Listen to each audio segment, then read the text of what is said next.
Welcome to Transformational Pathways, a podcast created by Toastmasters District 46 in the greater New York area, where we share conversations from influencers within the Toastmasters community and people whose lives have positively transformed by walking down the Toastmasters path. Whether you're just getting started in your career, have had recent career changes, or you're navigating different languages, we're here to help you build confidence by discovering new tools, overcoming your fears to find your voice, and engaging in a thriving community. Enjoy today's episode. Hello, everybody. Welcome to another episode of Toastmasters District 46 Transformational Pathways podcast. I'm your host, Scott Mason, and walking the pathway with me today is our guest, Christina Pooran. Christina is a Treasury Analyst for San Group, a private equity fund administration firm. She's also a member of the Jade Toastmasters. Christina, welcome to the show. How are you? Hello. Welcome. Well, thank you. First of all, thank you for having me. It's such a pleasure.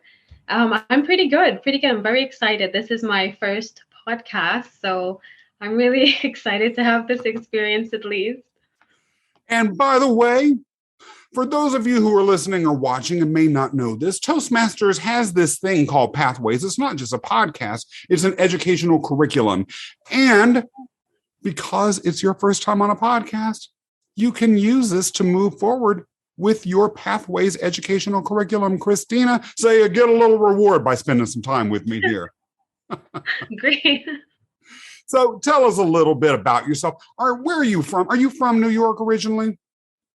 I'm actually not from New York originally. So I immigrated to New York about 2013, about 8 years ago. Where are you from? So I'm actually from Guyana. Have you ever heard of this country? Of course, it's in South America. Oh, God. Thank you. Someone who knows. One of my best friends in law school was from Guyana, so there's a reason I know. Oh, good. Well, I'm glad you do. A lot of people usually mistake it for Ghana in Africa. Yeah, so it's really good that at least you know. So I immigrated here in 2013, and it's been quite a change. Definitely, I can say that. Well, tell us a little bit about growing up in Guyana. I will admit, a lot of folks don't know about Guyana. They certainly have no conception of, are there cities there, or is it all just one big city? And how is it different than the United States? And how old were you when you came here? I was 20 when I came here. So, I mean, it's one of those formative years, I think. Absolutely. So Guyana, well, it's a pretty small country in South America. Population is about 700,000 people. And it has 6 races. And the main language, just a tidbit here, the main language is English. It's the only country in South America to speak English. Interesting. And that's because we were colonized by the British Empire. Wow. Which is something Guyana has in common with America. But I've got to ask, was there a war for Guyana to separate from Britain, or did Britain voluntarily let Guyana go? Actually, it was definitely not a war. We definitely don't have the manpower for that. So it was just, it was more diplomatic, I think, at that time too. They got independence in 1966, I believe. Whoa. So that's late. It was pretty recent. So about at that time, Britain started giving everyone independence. They just started sharing it out one by one. You're independent. Yeah, so that's really how we got that. Interesting. And did you grow up in a city or in the country or a suburb or what? I would say kind of a suburb. So, but it really wasn't that far. I grew up in it's still like the metropolitan area. A little bit outside of that, it's a place called Plaisance, so which is not that far from the capital, Georgetown. Very so nice. I grew up there, and usually, I mean, when you're about 20, I think I lived a very sheltered life back in Guyana. There wasn't much to do, to be honest, and I spent most of my time in school or at work. So I started working when I was 17. Oh, so yeah, so it was just mostly school work and church, and hanging out with friends here and there, but that wasn't as much. I didn't do that as much as I do right now. So so Well, that this could is you New could York. I know. Right. So talk to us about how you came to the United States. Did you come here for college? Did you move here because of the family? Or what exactly led you to be in New York City, of all places in the world? That's a very good question. So I guess to answer that, when I was younger, my grandparents came here and they decided that, okay, there's so much opportunity here. They noticed the opportunity here. So what propelled them, the opportunity propelled them to work hard here so that they can apply for my family in Guyana at that time. So they applied when I was very young. So I still went through school, different types of schooling, high school. I went as far as high school in Guyana. And then our papers started coming through at the same time. So it's not necessarily an issue of I chose to come here. Right. It was more like you just always expected to come here because one day your papers are going to come through. I mean, we really heard this narrative early on in our lives. So we knew that one day, at least I knew that one day I'll be coming. And just to give you a little background, so airplanes are very rare in Guyana to see really? them. So it's really just a magical moment in the night if you go out and look at the moon or the stars and you see one of them moving across. Really? So, yeah. I came here and then you see a plane literally every minute in the sky. So it loses that value. But when I was back home, it was such a magical moment to sit in the night, when it's dark and then you have the moon out and then you just happen to see an airplane. And you would just run in. I would just run in, call my parents, like, look, there's a plane there. Because one day you're going to be on one of them. Wow. I'm gathering from this then that you saw this thing at night called the sky. Yeah, I do. I'm such a huge fan of the sky. I don't think you want me to get into this, but I absolutely adore the moon. Really? I think I have it. Maybe it's a kind of a weird obsession, but I just love the moon. And where we were located, after a certain time, let's say 9 or 10, everyone takes their lights off. Or maybe you have a power outage, so all the lights come off. But the stars and the moon, they look so close, like you can touch them. So I wait until everyone goes to sleep. And I come out in the dark and I just look at the moon. And a fascinating thing, at that time, I wasn't aware that humans actually walked on the moon. So it was just, it was such an enlightening moment finding that out when I moved here. Yeah, so. That is amazing. I love it. Well, you're talking to an audience that includes many, many, many, many New Yorkers. So this concept of the sky feeling so close you could touch it and seeing them, all this sort of stuff, seeing a plane go by. We hear them all the time. We may see them, but not at night. That to me is very, very exotic. What was it like when you stepped foot in New York City then? Because again, you might hear the planes, and I guess you see them sometimes, but it doesn't sound like it was quite as magical. Probably wasn't. So the first, the first impression of New York, right? So the route that the plane took the night that I came in, and it was one of the coldest nights recorded. So the route that the plane took, it went over Manhattan. So here it is, we're coming in the night. It was 11 p.m., I believe it was. And there was just a sea of orange lights. I've never seen anything like that before. Wow. It was just endless lights from coast to coast, horizon to horizon. And it was just beautiful. And I couldn't explain, but I knew that, okay, we're almost landing. Great.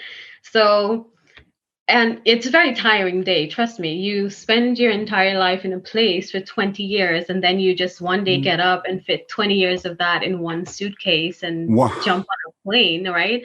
So it was such a very emotional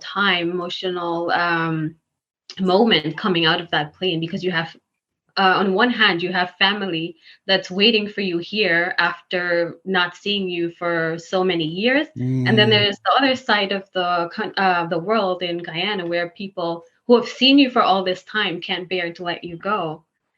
So here I was sort of stuck in that limbo. Should I be happy that I'm here, or should I be sad that I'm here?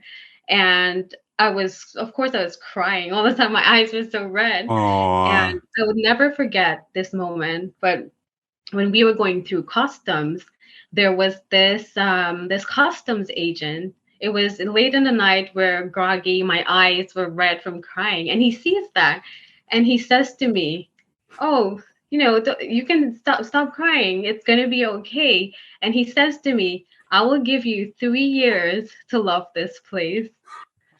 And I just always remember that. I don't know his name. I don't know anything about him, but it was such a genuine moment where someone knew that, okay, I was really sad. And he doesn't even know me. I don't know him, but he just told me that. And that has stuck with me for more than 8 years. So that is a classic New York story in a way. It goes as to the impact, because there are so many of us here, that a few words that we might have can have on someone's life for years and years and years to come. We don't even realize it. I think that's part of the beauty of life too. And I'm so glad you shared that story. People always think that all New Yorkers are mean and gruff and ready to bark at you and stuff, but there is someone out there with a really big heart for someone you didn't even know. I know. It's amazing. Now, you are a Treasury Analyst with a private equity fund administration firm. Oh, God. It sounds so important. I'm scared. I'm quaking in my suspenders. What is a Treasury Analyst? Do you have a magic wand and analyze? I don't know. Do you read magic things on board somewhere and interpret all sorts of symbols and then do projections and all of a sudden the world changes? What exactly is a Treasury Analyst for those of us that are afraid to find out for ourselves? Well, it's not. I can tell you right now that it's not as complicated as it sounds. So I'm a Treasury Analyst for the Treasury team. So what I basically manage is I'm part of the wire team. So we really deal with everything cash and credit for our clients. So if you need to pay your bills, as in your interest payments, whatever payments you need to make, we're the team for that. If you need to open bank accounts, we also do that. If you need to, let's say you don't have money, you need to borrow, we also sort of manage that too. It's really to do with everything cash, making sure that you have enough money. If you don't have enough money, we'll secure funding. So that's sort of, that's really what a Treasury Analyst facilitates. And of course, the end goal really is to always make sure your clients are happy. And I'm really big on that. I always try to make sure my clients are happy, and I just do my job to the best of my ability. But it's a pretty cool. It sounds really interesting, but we're going to get to something that's really, really interesting now. You're walking around here. You're a Treasury Analyst for a private equity administration firm, dealing with money left and right. And you've come here from Guyana. You've made this transition to the alpha city in the planet, New York, baby. Yeah. And suddenly, give it an applause. And suddenly you're in Toastmasters? Huh? What? All right. What was that all about? Why did you just decide you need to end up in Toastmasters? How did that even happen? Okay, great. So I guess I'm glad you asked. All right. So Toastmasters. So I attended Baruch College. All right. That's great. Love that school. Yeah. So I did accounting there, and I was working full time and I was going to school full time. Right. So, and I usually went to school mostly in the nights. Mm-hmm. So I'm not sure, but usually when you go to school in the night, as soon as class finishes, all you want to do is get out of there and go home. I can relate. Yeah. In my mind, I wasn't having this college experience, right? It was just work, straight to school, go back home. And the cycle just continued. Wow. So I said, you know what? I really need to do something extracurricular. Right. The problem was that the club days at the school, it was just Wednesdays from 12 to 2, I believe. I work at that time, so there was no way for me to make any of the clubs that I wanted to join. So then I thought maybe there are some people that do late clubs. So then I go to the website and I started looking, and there were 2 clubs that did late meetings. One after 5. It was actually 6:30 on a Friday, right? And that happened to be Toastmasters. So I emailed the admin and asked them if I can join, and they said yes, and they gave me the meeting information, etc. So that time, all I knew about Toastmasters was that it was a speech club. That's really all I got from that. So to be honest, I wasn't looking to go do speeches. I just really wanted somewhere to be, somewhere to go, so I can feel that I was a part of college, outside of the academics. So Friday comes around. Sorry, go ahead. Yeah, no, which club was that, by the way? Oh, this was Baruch Toastmasters. That was the name. Gotcha. Yes. And so you were saying before I so rudely interrupted.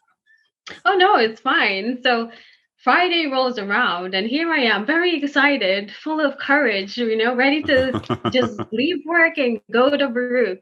So I do go there, and I'm walking up the stairs to the 3rd floor, and I say to myself, okay, so it's going to be what, 6 people? Like, really? Yeah. Who comes to a speech club on Friday after 6:30? So I walk there, I go in there, and I turn the corner, and there's this room filled with about 25 to 30 people. My first thought is, maybe these people don't have a social life either. Tina. Right? And then I figured maybe this is the wrong club. But there's this huge banner in there that says Baruch Toastmasters. So of course I know, okay, I'm definitely in the right place, but this is very strange. Why are there so many people here? And so I go to the front, and we have to sign in our names. So there's this huge sheet that asks for your name, your phone number, your email address. I feel the only thing they didn't ask for was my social security. It was so detailed. Oh, maybe you're just forgetting they did. So I go up there, and they welcome me so warmly. It was like they were waiting there 200 years for me to just show up as a prospect. So they were so warm. And so they welcomed me, and they said, you know what, you can have a seat right here. So he points to this chair that's right at the front. But you know what? I'm not stupid. This is a speech club. No one sits at the front unless you want to be called on. So I said, okay, yeah, sure. I'll be there shortly. So then I eye the back of the room, and it's full. There are no empty seats at the back.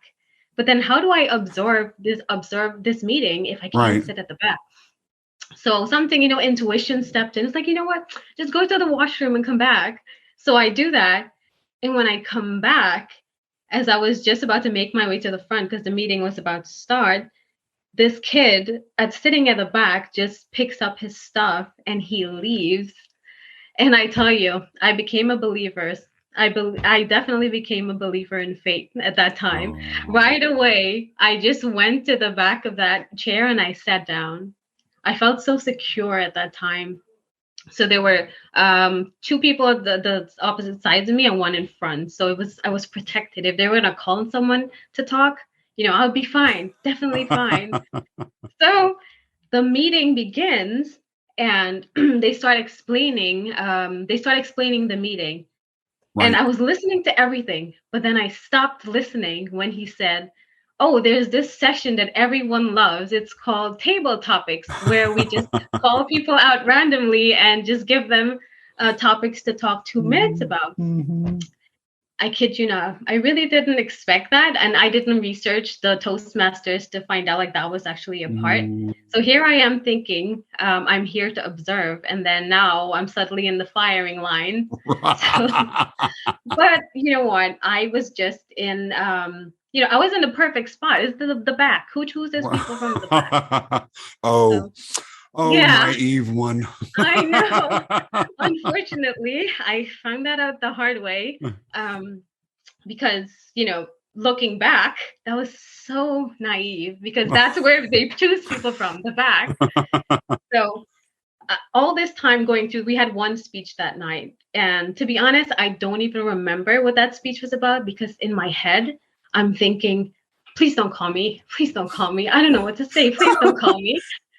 So the segment comes around so fast and they said, okay, so we're going to call our first, our first person. Well, they said victim. So, all right, I'm just sitting there, just looking away from everything. And he calls my name. Like, come on, seriously? So he calls my name and I make my way up there. But as I make my way up there, I say, all right, what is this guy going to ask me? How to achieve world peace? I don't know how to achieve world peace. What do I say? So then I walk up there and everyone's eyes are on me and my eyes on the floor. So he looks to me and he says, so tell me about a book you're reading or a book you've read. And I'm like, huh? Come again? What did you say? So the thing is, like, that's my element. Yeah. I love reading. So I always have a book on me. So come on, guy. You gave me that question. What happened to world peace? You didn't get your Miss America moment. I'm sorry. Right? So here I am. So I built into this novel that I was reading at the time, making parallels to the future, parallels to the past. Oh, so I love it. I'm just going through this. And I swear to God, at the end of that 3 minutes, if this was a book event, I think I would have sold about 20 books, my friend. Well, we'll remember that when you write your first book.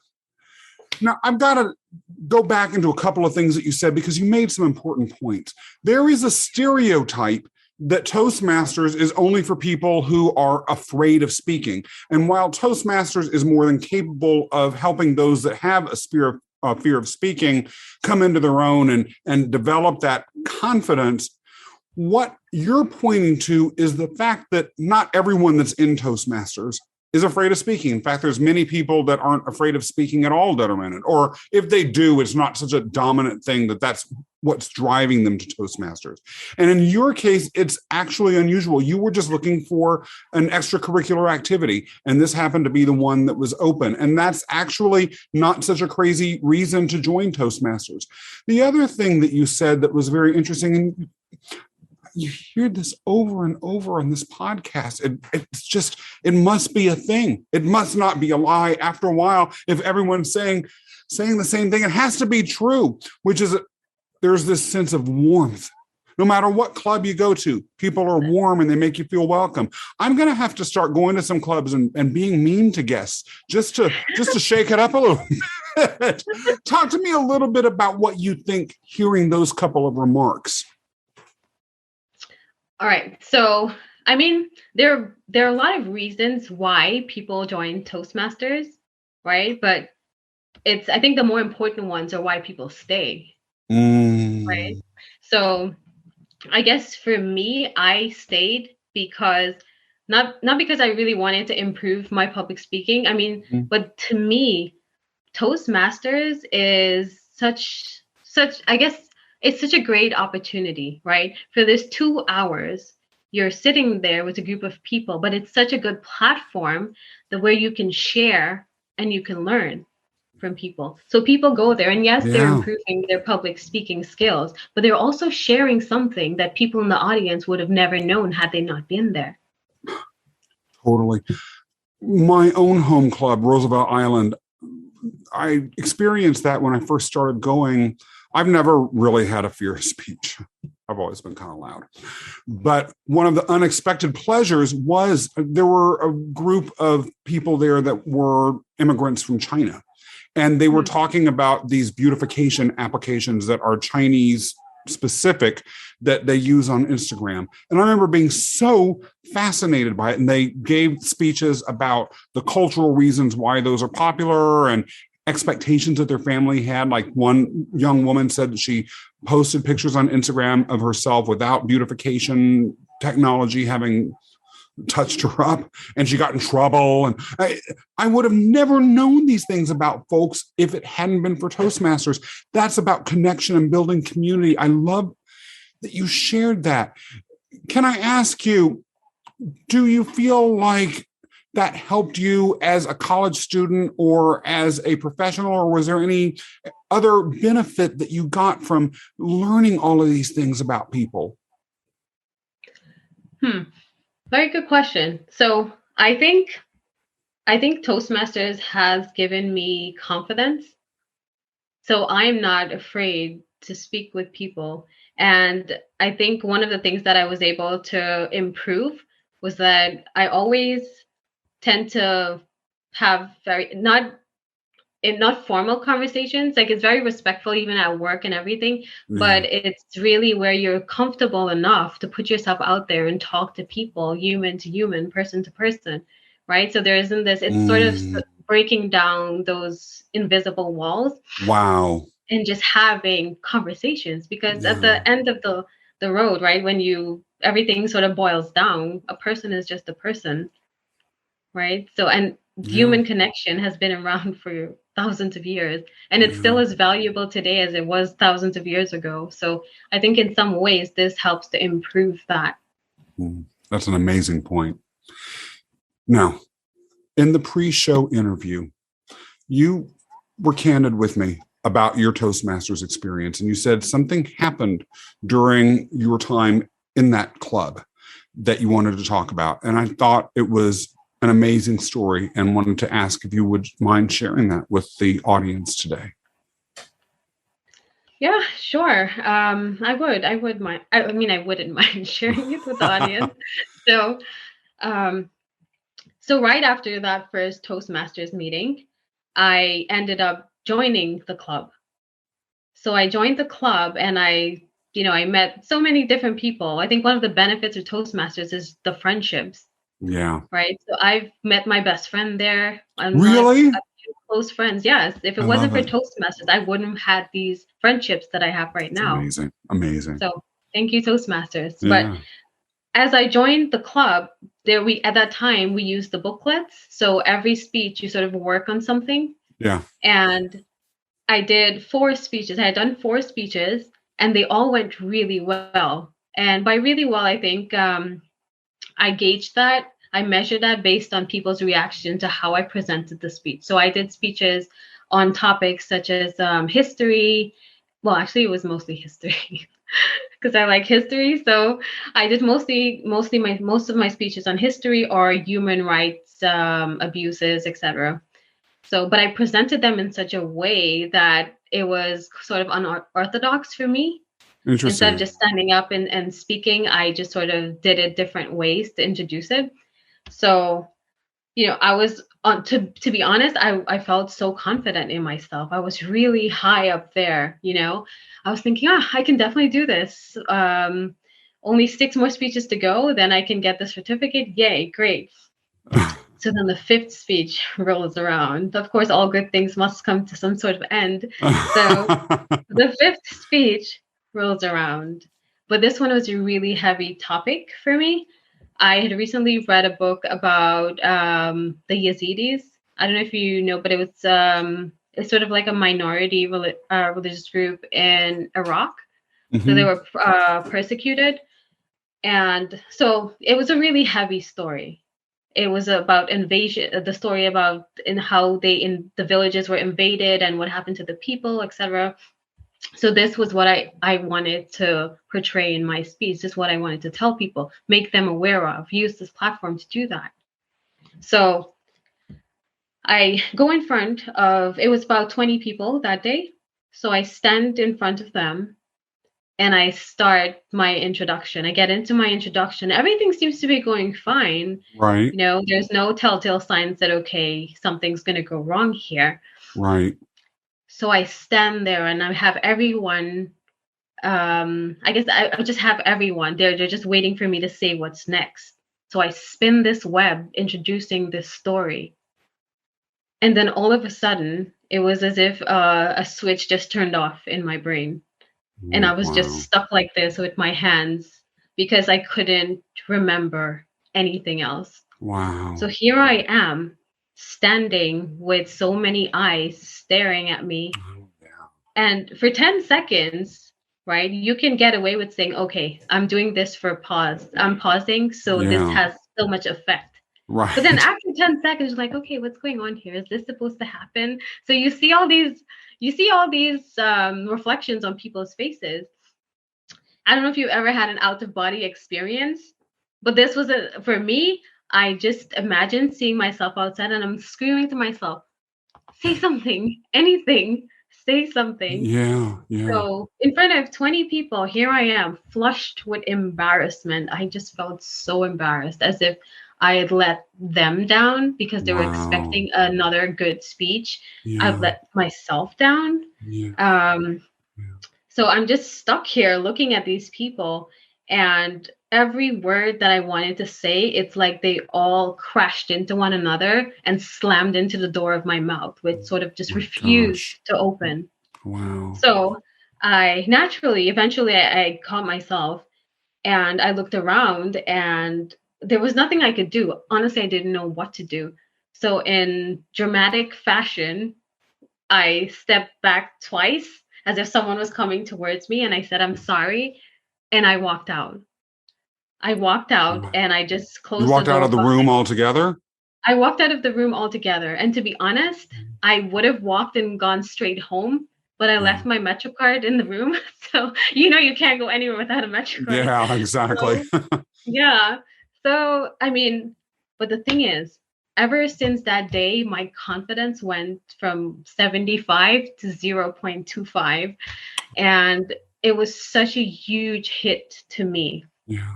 I don't know if that sort of pointed to it being not like a genuine confidence. That's why it fell so low.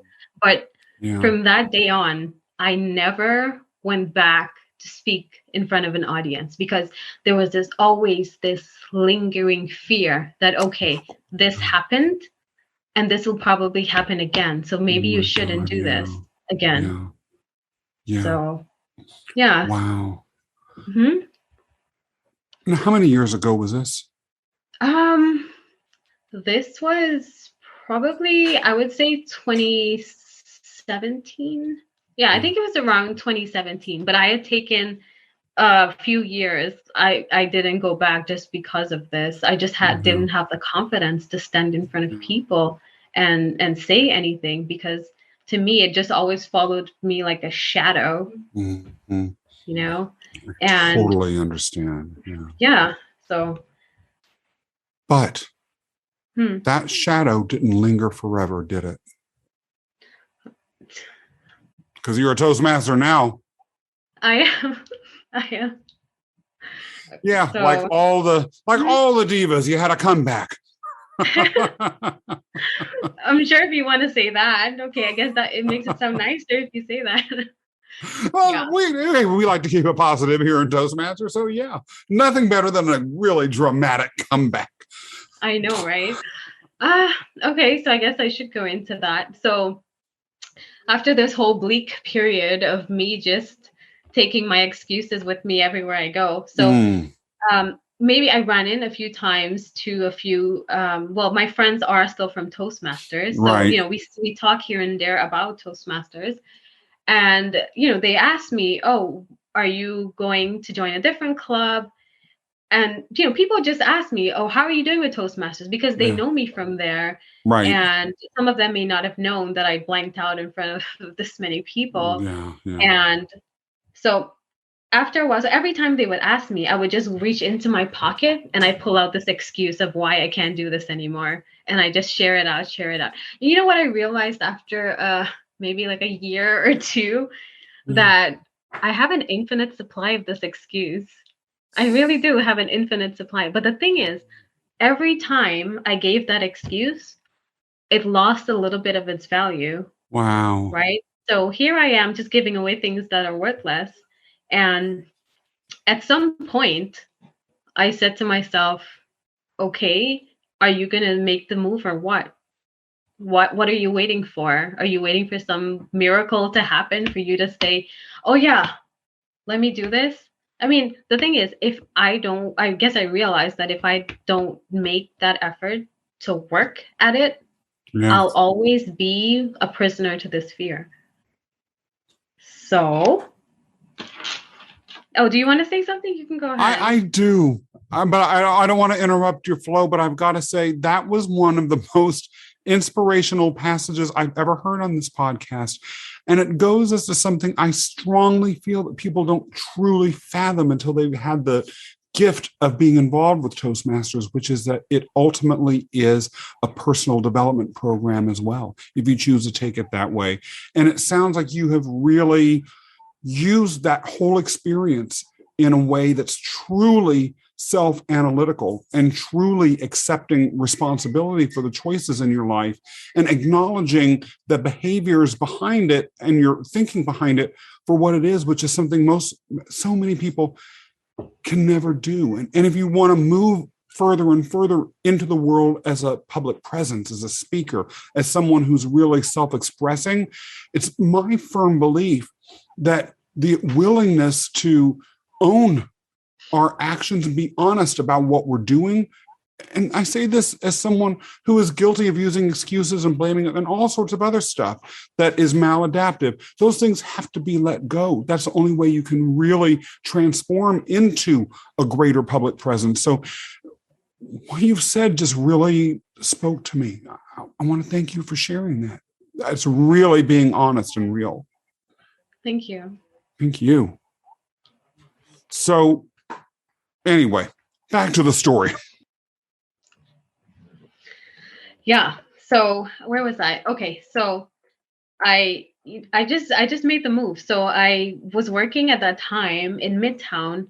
So at this point, I already graduated from school, and the club there wasn't doing that well. So they didn't have a lot of meetings. I went to one meeting, and right when I was going in, they were coming out. It was just a 15-minute. I think there just wasn't a lot of people. Right. Anyway, so I searched for Toastmasters right around Midtown, and that's how I stumbled upon Jade Toastmasters.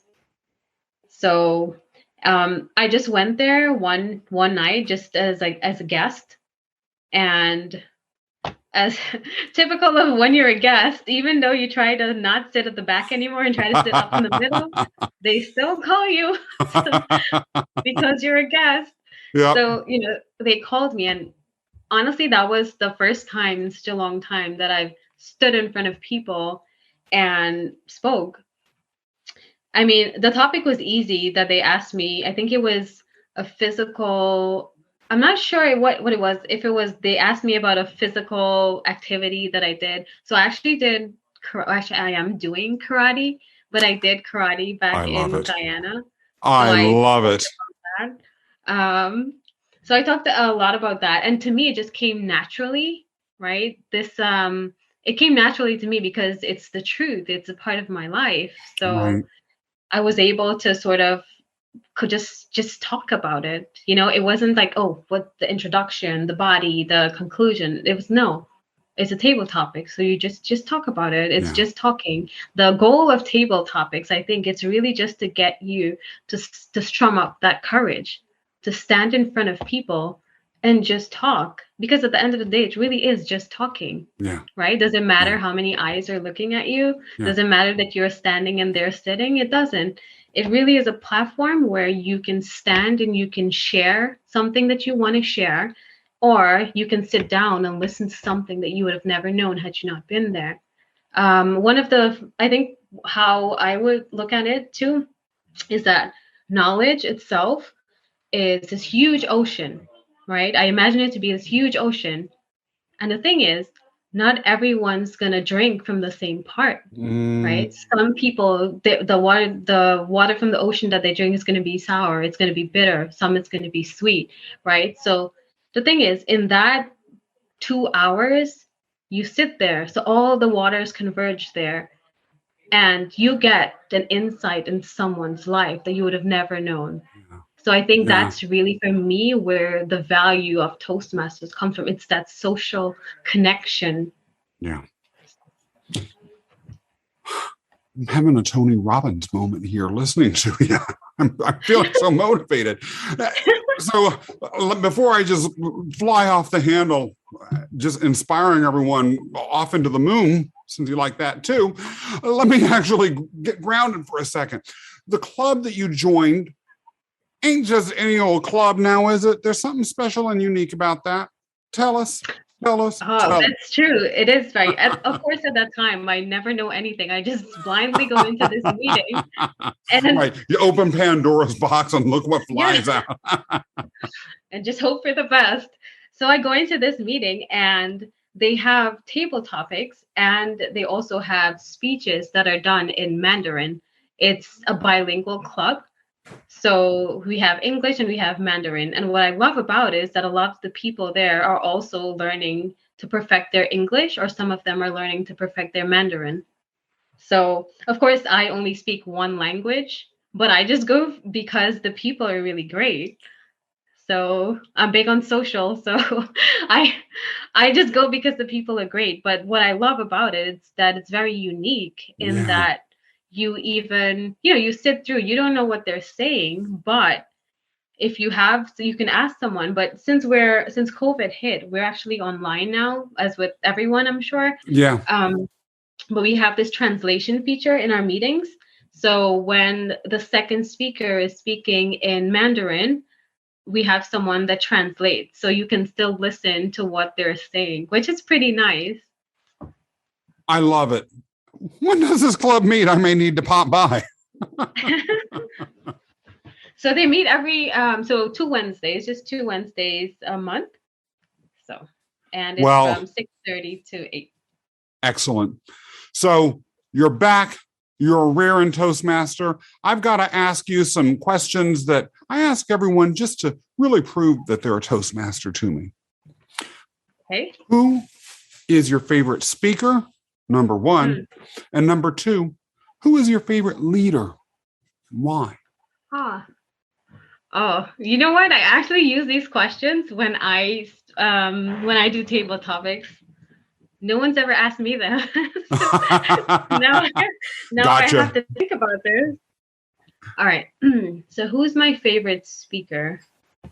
Who's my favorite speaker? Honestly, I don't think I have a favorite speaker, right? For me, I watch a few TED Talks. I wouldn't say a lot, but I would watch TED Talks here and there. And for me, the most important thing was really what they were talking about and how they spoke. Right. So, yeah, so I don't have a favorite speaker. My whole premise is really, what are you trying to say and how are you expressing this? What, of course, it's very important, right? To have speakers you look up to, right? So you aspire to be like them. But for me, I'm really interested in the content. What are you using this platform to share? Whatever you say, is it going to cause, is it going to create problems? Is it going to have people think about a different perspective? Really, what is the speech doing? Because speech is such an immense power. And if you don't use it correctly, then there's just so much disaster that can befall you or befall people. Yeah. I mean, we've seen this in current affairs over the last couple of years. So I think for me, I don't have a favorite speaker, but maybe I'll find one. But for now, maybe I'm just looking. I don't have one right now. Yeah. And there's nothing wrong, at least in my opinion, with really understanding what you said, that the power of speech is the power of self-creation. And who and how we choose to create ourselves may make the right speaker or your favorite speaker something that you don't even really think about. Christina, talk to us a little bit about yourself, your future, and where you see Toastmasters taking you one day. Well, first, I think my more immediate goal for Toastmasters is to get over that 5th speech limit without a repeat of a certain story. So, but I really want to explore where I can go with this because I enjoy talking. surprisingly. Actually, I do enjoy talking, and I do enjoy talking to people. So it's very, it's such an innate part of who I am, really. And I think this is just a professional platform that sort of gets a pathway that gets me where I want to go. So I want to improve my speaking. So there's certain things that I find in my speech itself that I need to work on. For instance, clutch words. I use them a lot. I use those a lot. So that's something I want to address. Also, timing. Oh my God, so bad with timing, because sometimes I get really carried away in the story that I'm trying to tell, that I lose track of time and I go on and on and on. And while it's good, sure, but after a while, even if your story is, engaging, people have that, especially with proliferation of social media, attention spans are so low these days that you don't want to drone on and have people lose your message. So for me, working on timing is another important factor for my future growth. But I would definitely like to first finish this competent communicator path. And then I'll try to do I believe I saw a pathway the last time I checked. I think it was about comedy, or it had something to do with humor. And I think I'm going to challenge myself to try that one, just because it's something I don't think I would ever try. So I'm going to push myself to do that. So that's usually where I see myself right now. That willingness to push yourself and push yourself beyond what you could imagine, that's the spirit of a true Toastmaster. Thank you so much for sharing that. Christina, it has been great having you on the show today. Thank you for joining us and sharing your story with such candor and with such learned wisdom. Now, for those of you that are listening or watching, if you enjoyed today's episode, be sure to subscribe and leave a review or a comment. And don't forget to follow District 46 on Instagram, LinkedIn, Facebook, or Twitter. And if you're new to Toastmasters, check out Toastmasters46.org. That's Toastmasters46.org to learn more about us and to visit one of our clubs like Jade Toastmasters or Baruch Toastmasters. And I've just got to say before we go, Toastmasters is where leaders are made. Thank you so much for joining us on Transformational Pathways. If you enjoyed today's episode or got anything out of it, please rate, review, and subscribe. And if you're interested in learning more about Toastmasters District 46, check out the link in the show notes below.